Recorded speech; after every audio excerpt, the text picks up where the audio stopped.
Assalamualaikum warahmatullahi wabarakatuh. Let me introduce myself. My name is Musaida Putri. I'm from BBIC, and I want to read in the article about everyday life in the Soviet Union. The shopping run around. The author, Hendrik Smith, was head of the New York Times office in Moscow from 1971 to 1974. The following passage is adapted from Mr. Smith's book, The Russians, which was published in 1976 by Core Angel or the New York Times Company. I had heard about consumer shortage before going to Moscow, but only when we began to shop there did the Russian consumers problem really have meaning for me. Customers were overweight in lines, but Soviet lines have a special quality all their own. Typically, the Soviet woman spends 2 hours a day in line, 7 days a week. Personally, I have known of people who stood in line 90 minutes to buy 4 pineapples and 3.5 hours to buy 3 large heads of cabbage, only to find the cabbage were gone as they approached the front of the line. Lines can run from a few yards to nearly a mile. Some friends of our watched a line of people in Moscow Sydney up to buy rice. The line lasts 2 days and nights and ran for 4 across all through an apartment development. In spite of all of this, the natural reaction of a Russian woman when she sees a line forming is to get in it immediately, even before she knows what is being sold. However, Soviet lines are more full than they appear. In most stores, for example, shoppers must stand in not 1 but 3 lines for any purchase. The first, to select purchase and find out its price. The second, to pay a cashier somewhere else in the store and get a receipt. And the third, to pick up the purchase and turn in the receipt. Buying in the dairy store one morning, I found out that the game is both simpler and more complex than that. I went in to buy some cheese, butter, and Bologna sauce, which were in trays per department, each with its own line, 9 lines. Rather quickly, through I noticed that experienced shoppers were skipping the first stage. They knew what most items cost, so they went directly to have cashier from the receipt. After studying prices, I did then too. Then I went to the cheese line, the longest, probably 20 people, to get the worst over bird first. I was in line less than a minute when a woman in front of me asked me to hold her place. So thereof, the butter and milk line.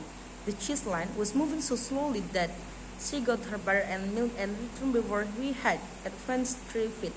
I decided to take the risk too, and I got back with my butter while the cheese line was still inching along. Then it suddenly occurred to me that all over the store, people were getting into line, holding place, laying, returning. Everyone was using the cheese line as home base. That was why it was barely moving. It's expanding in the middle. So I got the man behind me to hold my place, and I went off to buy my bologna. Butter, sauce, and cheese, but in bologna, once again, it worked. It took me 22 minutes to buy butter, sauce, and cheese, but instead of being furious, I felt as if I had beaten the system. This competitive shopping gives an atmosphere of tension to Russian life. People barge into store and bump into each other with face set in combative expression. You have to understand, said a kind, gray-haired person, that for as long as we can remember, shopping has been a struggle. Life is a struggle.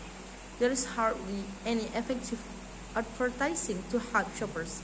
Americans complain about the constant commercials in the United States, but they might reconsider if they were exposed to the consumer blackout in Russia. A typical Soviet and might be if you want to live to a ripe old age and be beautiful, modest, true and truthful, drink tea. Most newspapers publish without ads, and shoppers has no handy yellow page or daily newspaper, supermarket or department store ads to help her decide where to shop. Burberry is widespread low paid $80 to $20 monthly.